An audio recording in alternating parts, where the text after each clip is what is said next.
Hello there and welcome. My name is Kathy Greven of Greven & Co. We work with individuals and businesses to develop financial strategies for life. We are financial strategists providing a holistic suite of services including tax advice, accounting, superannuation management, wealth planning and investment strategy. We are your partner in developing and managing a wealth creation action plan for life.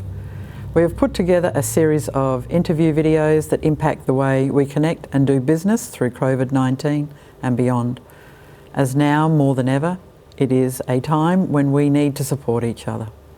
These videos are intended to provide you with general and factual information only and should be read in conjunction with the disclaimer at the end of the video, as we have not taken into consideration your personal circumstances, needs and objectives while making this video.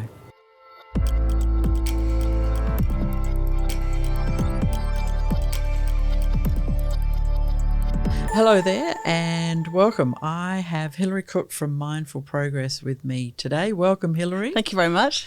Thanks for joining us.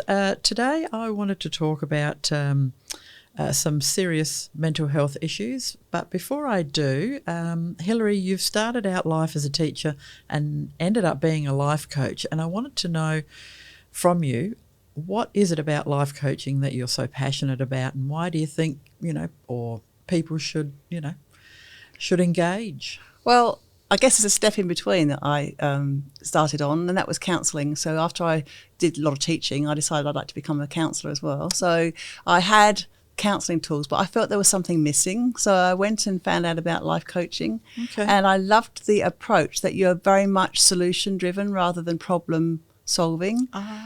So it was about where people place their focus, and as a teacher, my whole focus was about expecting success and doing the best you can and excellence and that sort of thing. So it fit really well, basically. Very true. Yes. And so with life coaching or counselling or anything like that, what purpose does it have on people? What sort of impact does it have? Well, people tend to come when there's something not right. So they'll come and say, I feel stuck, or life's just not good at the moment, I don't feel happy. They don't necessarily know what's going on. What they present with isn't necessarily the deep issue. True. So we tend to do a bit of digging and delving and asking lots of questions, and then work out what our course is going to be. So basically they actually want success. They want to feel good and to solve a problem or to achieve a new change. So that's what we're working on, basically. And it's very, very similar, when you're saying that, very similar to financial planning, because we're all about, resolving someone's issues. I had someone say yesterday that, we should look at what results we can provide as a source of advertising for our services, and you can't, because everyone is unique, and you would see that as well. Absolutely, yes. And everyone has their own issues. So how do you tell if you're having a bad day versus really you are maybe have depression or some mental health issues? Okay, well, I would look at how often it's happening. I think if it's happening more than maybe 2 or 3 times in a week, or days consecutively, that then you may be thinking that there's something a little bit wrong, you need to go and see a doctor, because it's actually not normal to feel really, really down for more than a short time before you can process it in your normal thinking. Okay, so is there sort of a checklist or something that... Yes, there is, actually. Yes, I did a bit of delving on that yesterday, and Beyond Blue has an amazing website, as you've probably seen. Yes. And they've got a COVID website, and they've also got a part on that website where you can do a questionnaire that is about anxiety and depression. So fantastic. That is a really good resource. Yes. There are also some fantastic apps that you can get. You can keep on your phone. If you tend to be a little bit depressed or down or anxious, you can keep these apps on your phone and check in with them each day. So there's one called Breethe, Breathe, and another one, I've forgotten. Blank. We'll put some links in this video. Yes, thank you. That's great. So people can check it out. So they're on that. You can check in with those, and every day it asks you how you're feeling today, and you've got a number of pictures of different feelings and emotions and that kind of thing, and then it suggests a little course that you take with them. A course? Which is literally 2 minutes. Oh, okay. So it could be a little meditation. It could be just concentrating on your breathing. It could be a visualisation. Yes. Depending on what they figure that you need from your answers. Okay. So they're very useful little tools. Very good. Oh, well, we'll put a link on this from this video email, and people can choose the checklist as well as the apps as well. So great resource. Thank you. And in my research, I found that through Lifeline, which really astounded me and surprised me and saddened me, that 8 Australians die every day from suicide, much more than car accidents or anything like that, which I just thought, wow, what do you say, or what can you say, or how do you identify someone who might be thinking those thoughts? The little keys to identifying are quite interesting, actually. Okay. They tend to withdraw a bit from society. They tend to do crazy things like give away some of their personal possessions. They often appear really happy and bouncy on the day that they actually successfully complete the suicide. Wow. So that's a bit scary. That is very scary. So, yes. Yes. So what sort of things if you identify someone like that, how can you offer support? So I would listen to them, because they have a story, and it's about what they're not coping with, isn't it, in life? So you talk to them, you listen to them, you ask them, what could I do to make things a bit better for you? Can I come with you to a doctor, or can I help you to get online to one of these resources and just do one of these little questionnaires? Yes. Can we go and see someone that you trust? So it's about just spending a bit of time with them and really indulging their need to talk. And have you ever come across this yourself in I your did. professional I life? had a woman that phoned me up a few years ago and said she was thinking of killing herself. And I really had to work hard to keep her talking on the phone and to promise me that she'd do nothing without talking to me the following morning. So we actually made like a bit of a timeline that, she got back on the phone. She felt okay. Okay. So, yes. Thank goodness, because I mean... that's the last thing you want anyone to do. Absolutely. But also the emotional anxiety around you as being the person told, that's right. that holds itself more anxiety, doesn't it? Absolutely. But, there are some amazing programs that people can go into. They can either go to one-on-one counselling, or they can join group programs and actually get some really fantastic results from those programs or the counselling, because once you've admitted there's the problem and sort of said, okay, I'm just not coping, I really have hit the bottom, then people can sort of swoop in and support you, and you've got a regular group to go to, or you've got a regular session to go to with your counsellor or your coach. So what sort of things can people do themselves to get them out of feeling depressed, anxious, especially now, we're coming into more lockdown stages, slightly lockdown stages in South Australia, but our brothers and sisters in Victoria are going through hell at the moment. Yes. And I've got family that have been stuck inside since March. Yes. So, they've done enough puzzles and enough Netflixes. Where do you go from here? What I suggest is that people recreate their daily routine, so that when they're at home, they've got working at home routine. When they're back into normal society, they go back, slot back into their normal other routine. So they actually create a new routine. They have a time when they get up for, say, working from home. They maybe go for a walk first thing in the morning. They may even have some quirky things. I've heard some really good quirky things, like someone who gets up, has their morning routine, breakfast and so on, and then leaves the house by the front door and comes back in by the back door, which is near their office, goes into their office, spends the day in their office, does their work in their office, comes out at the end of the day, leaves by the back door again and walks straight back into the front door, back home. So funny, because when we were in South Australia, when I was working from home lockdown, I've got a spare room at home, and the dogs would be in with me all day, which is fantastic. But then once I'd finished, I sort of got up subconsciously. So I got up subconsciously, walked around to the front door, walked around to the door and said, "That's it, we're finished for the day, everyone out," and I closed the door. Yeah.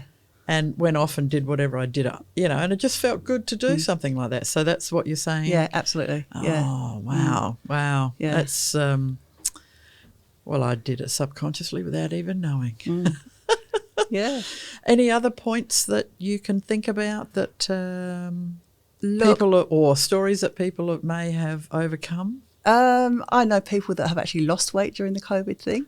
So weight? They actually had a healthy program to live by. They decided to make that their time when they could have the opportunity to walk at 10 o'clock in the morning if they wanted to, rather than have to go early in the morning. That's true. So they focus on a healthy diet. So their focus, and remember I'm all about focus, was on looking to be healthy and to create a healthy lifestyle and to adjust things accordingly. Yes, because I noticed now a lot of people are talking, on social media about getting rid of the COVID weight because people have sat in front of the TV and, ate and watched Netflix or Foxtel or whatever the case may be and binged on food and television and movies. So how do people sort of get themselves out of that isolation type routine of, because that's what it is. Yeah. It's a habit. How do you break habits? So they're actually focusing on a very negative thing about hanging on to weight. So keep that focus on healthy living. Maybe engage the children in the family to help you write a good menu for the week with some nice things in it and also a few naughty things as well. Of course. And then get them to write the shopping list with you and go and get the shopping and don't get anything that's not on the list. So you've still got your treats and you've still got your things you like and you've still got some meals that are a bit interesting and planned. And it just changes it up a bit, really. It does. Yeah. It does. And talking about families and that, Year 12 students, they are starting to come into their exam or swap back time. Do they still call it swap back? I don't know now. I don't know either. But anyway, their study time before their exams. And one of your key markets is that you deal with a lot of school students and university students. I should say you specialise in that. How can parents then determine if their kids are struggling or is there any telltale signs about what parents can do to pick up if their kids are struggling or if they're feeling it because of COVID and or just Year 12 in Absolutely. itself? I think there are. Things like being snappy when they're talking back to their parents. But that's a normal teenager. I suppose it is, not wanting to eat with the family, eating strange times, eating strange meals, having lots of caffeine to keep them awake at night. Yes. Panicking and getting in terrible moods because they're way behind a deadline. So disassociating even in isolation. Yes, absolutely. Wow. Absolutely. Yes. So I had a young guy come to me in a pretty desperate state, actually. He was so anxious. He could hardly talk. He was like... So we talked about what was happening, and he had the huge pressure from his parents to work hard and get into a certain program at uni. Right. And he was suffering from anxiety and actually... hurting himself. He was working both ends of the clock. So he was going to bed very, very late, but not really achieving an awful lot in that time. Even though he was studying, in inverted commas, he wasn't achieving a lot. And getting up at 4 o'clock in the morning to finish off work and so on, and still not getting deadlines managed and so on. So he was working as well. Yeah, no. So he was studying, studying. Yeah, working. So he wasn't very efficient basically. Okay. So I got him to look at how he was eating and decrease the caffeine intake and have none in the evening. And we actually looked at what his assignments were for the next week or fortnight and wrote for every day how long he'd spend on each assignment or piece of work he had to do or preparation for a test, so that he knew what he could do from day to day and know he was covering what he needed to cover and have some leisure time and go and meet his friends on a Saturday morning if he wanted to, and still go to the gym in the morning, which he'd always craved to do, but he hadn't done. So how important is that leisure time from, to what happens in the brain, It clears your mind. I mean, he goes first thing in the morning when it's a bit cold as well. So he says he comes back and his mind's sharp and he's ready to take on the day, which is fantastic. Yes, so, very true. Yes. And so for people that are going through loneliness or boredom, whatever the case may be, because, people used to wish or plan for a holiday. I know I'm guilty of that. how can people sort of get out of the blues? It's hard, isn't it? Because sometimes you sort of think, what do I want to do with myself? I don't want to go in the garden today. Yes. I've taken up a new art craft thing, which is using those scratchy boards with the back waxy things you scratch a pen on and reveal the nice colours underneath. You can make a pattern, or you can do something with the picture they've done. So I enjoy doing that.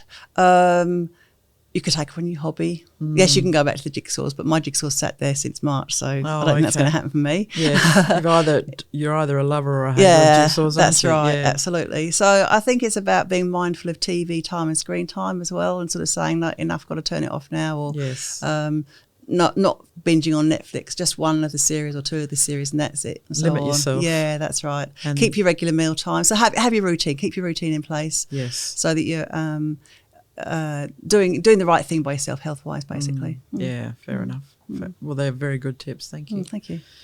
Well, thanks for coming in and sharing, Hilary. That's been wonderful. But I do love that we're able to have some apps, something that I really wasn't aware of. Oh, apps are amazing. It makes sense when you say it now, so it's logical.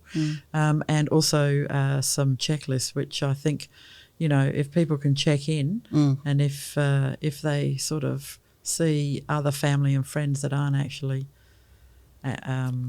coping, there's ways and means that they can get some support as well. So that's good. Thank you so much, Thank Hilary, you. and appreciate it. Thanks, Kathy.